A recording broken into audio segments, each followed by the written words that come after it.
Nabi Adam alaihi salam. Dia adalah seorang yang sangat pandai. Jauh sebelumnya, Nabi Idris pernah berjumpa dengan Nabi Adam, dan mereka pun pernah membuat sebuah tulisan dengan tanah.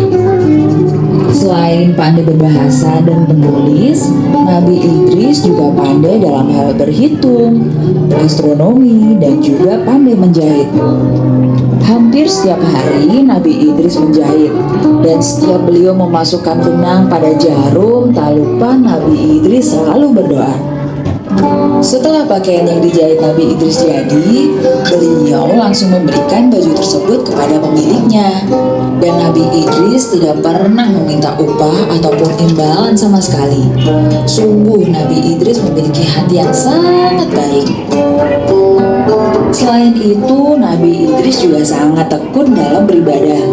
Setiap hari beliau rajin menjalankan puasa. Oleh karena ketekunannya dalam menjalankan ibadah, hal itu membuat malaikat Israel ingin sekali bertemu dengan Nabi Idris. Suatu hari memasuki waktu berbuka puasa Nabi Idris, beliau kedatangan tamu, yaitu malaikat Israel yang menyamar sebagai manusia yang membawakan makanan lezat dari surga untuk Nabi Idris. Orang tersebut memberikan makanan lezat itu kepada Nabi Idris, dan Nabi Idris pun berterima kasih, kemudian mengajak tamunya tersebut untuk makan bersama.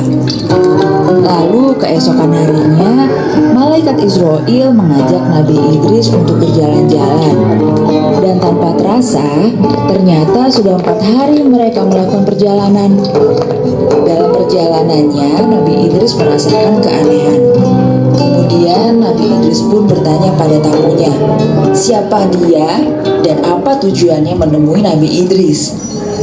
Kemudian tamunya memperkenalkan diri bahwa dia adalah malaikat Israel. Malaikat Israel pun memperkenalkan dirinya dan menjelaskan maksud beserta tujuannya menemui Nabi Idris. Nabi Idris pun kaget mendengarnya. Ternyata orang yang sedang bersamanya berhari-hari adalah malaikat Israel.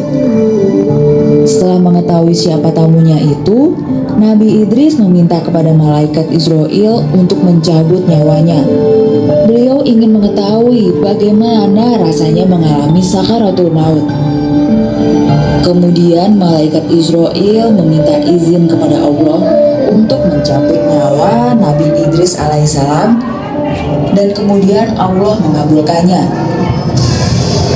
La ilaha illallah, ampuni aku ya Allah. Melihat penderitaan sahabatnya, malaikat Israel bersedih.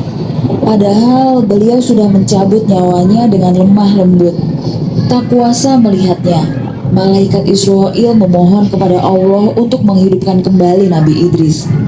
Dan atas izin Allah, akhirnya Nabi Idris pun hidup kembali. Kini Nabi Idris tahu bagaimana rasanya sakaratul maut. Akan tetapi permintaan Nabi Idris tidak sampai di situ saja. Ia meminta malaikat Israel untuk menunjukkan neraka padanya. Lalu malaikat Israel pun kembali meminta izin kepada Allah untuk menunjukkan neraka kepada Nabi Idris. Dan lagi Allah pun mengizinkannya. Sesaat kemudian mereka telah sampai di neraka. Lalu mereka mendengar suara-suara jeritan dan teriakan meminta pertolongan, dan ternyata itu adalah suara-suara umat penghuni neraka yang memohon ampun atas segala dosa yang telah mereka perbuat. La ilaha illallah, ampuni aku ya Allah.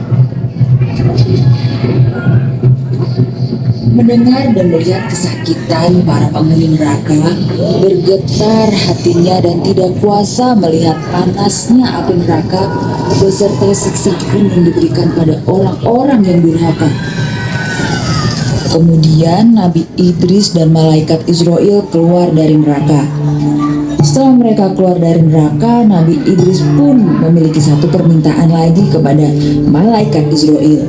Beliau ingin sekali melihat surga. Lalu malaikat Israel berdoa lagi, memohon izin kepada Allah untuk membawa Nabi Idris ke surga. Atas izin Allah, mereka sudah sampai di surga.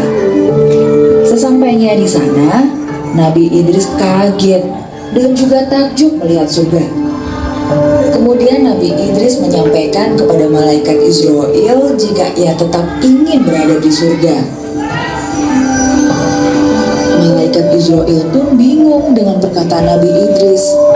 Beliau tidak bisa memaksanya untuk keluar dari surga.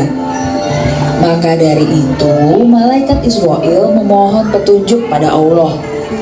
Allah pun memberikan jawaban kepada malaikat Israel bahwa Nabi Idris bisa hidup di dalam surga menjadi salah satu penghuni surga, karena Allah sudah menetapkan bahwa Nabi Idris akan tetap tinggal di surga.